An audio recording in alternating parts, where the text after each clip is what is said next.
In today's video, I'm going to teach you how to reset Zoho Inventory. If you're ready for a fresh start, or just need a new setup, I'll guide you through the process of creating a new organization in Zoho Inventory. Let's dive in and make this as straightforward as possible. First things first, you'll want to log in to your Zoho Inventory account. Make sure you use the correct credentials associated with your account.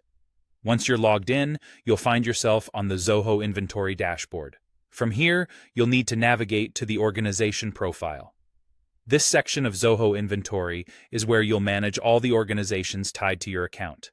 It's essential to ensure you're in the correct profile setup for your intended changes.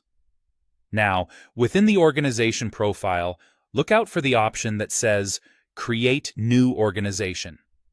Selecting this option is your gateway to setting up everything anew. It's important to note that creating a new organization can be beneficial if you want a clean slate, but ensure this is the step you want to take, as it does mean starting from scratch in terms of organizational management within Zoho Inventory.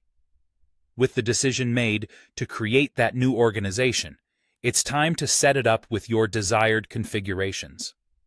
Here is where you'll input crucial details about your new organization. You'll need to provide basic information like the organization's name, fiscal year settings, and any specific industry-based requirements that may apply. This is also the time to customize your new organization's settings to align with your operational needs. When setting up the configurations, think about how you want to manage your inventory. Consider the integration options available if you're looking to connect with other Zoho apps or third-party services. This is your chance to tailor the organizational settings to fit seamlessly with your broader business operations. Be sure to double-check every entry you make during this step.